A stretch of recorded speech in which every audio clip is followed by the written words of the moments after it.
Let's take a look at our sports news now. It's another weekend of full sporting action with plenty of variety. And as we do every single Friday, we start things off by previewing some of the matchups which are on the sporting calendar. And as usual, we've roped in award-winning sports journalist who also doubles up as a commentator and analyst, Khanyiso Tshwaku. A very good morning to you. Thank you so much for joining us this morning. And I want to start our discussion looking at the CAF Champions League. Pirates in prime position to top their group, but they are away from home against Al Ahly in Egypt. This will not be a small feat for them because you look at Al Ahly, the Egyptian team, also looking to finish top of the group.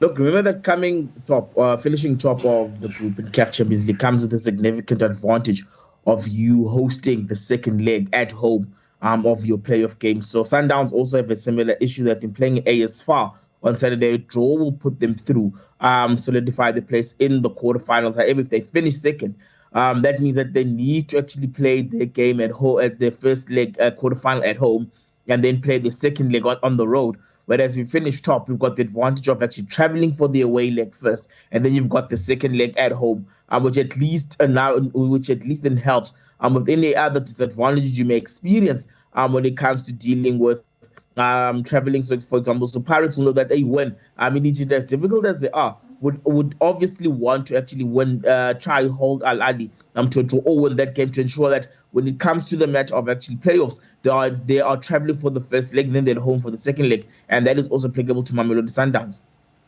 And you speak about these two teams. I want to go a little bit deeper in terms of Mamelodi Sundowns because they are currently second and they group. And we know that Raja Casablanca is also still looking to make it out of the group stages. So quite a tricky one. And when you look at their game against AS Maniema, it was looking like they were almost losing that game until Shalulile came off the bench and rescued the team. How do you see them doing in this final encounter against the team that's currently the top of their group?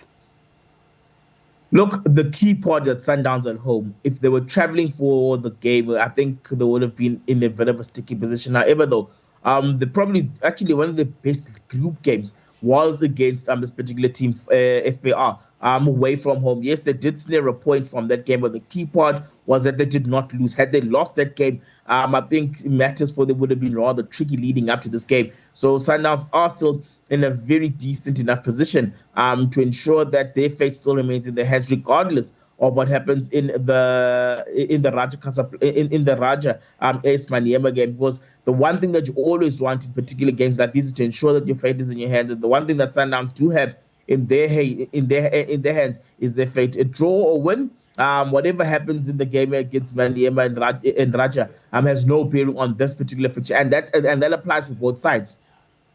And I want to touch on Stellies quickly. We know that they are also in CAF Confederation Cup, having qualified for the next round. And there's been a lot of talk about Jaden Adams moving and joining Mamelodi Sundowns. I want us to just touch on the move for him, moving from Stellies, and what a possible replacement for him could look like out at the Maroons. Look, firstly, Stellenbosch need to be congratulated for their efforts. The fact that they have not played a game in Cape Town in the CAF Champions League and in the CAF Confederations Cup, that is, and to find themselves in the quarterfinals is firstly a significant feat. I think the second part for Jaden Adams is going to be interesting, that Sundowns were tailing the player in the first transfer window that didn't quite work out. But clearly, though, money talks and money matters in the eyes of the transfer world. So, and Jaden Adams, despite actually not being part of the Bafana squad for disciplinary reasons, still remains a very important target for Mamelodi Sundowns, and he is a very good player. So at some point, Stellenbosch FC will be forced to sell, but I think the key part is for how much, and I think probably that would be the sticky point for the clubs at the moment. Indeed. Khanyiso, it's always such a pleasure chatting to you, and we also know that we do have rugby champions action to look forward to, so certainly looking forward to seeing how the Bulls as well as the Stormers will do in that one. And that was, of course, Khanyiso Tshwaku, who is an award-winning sports journalist, talking about what we can look forward to in terms of the South African teams currently competing out in continental competition in the CAF Champions League as well as the CAF Confederation Cup.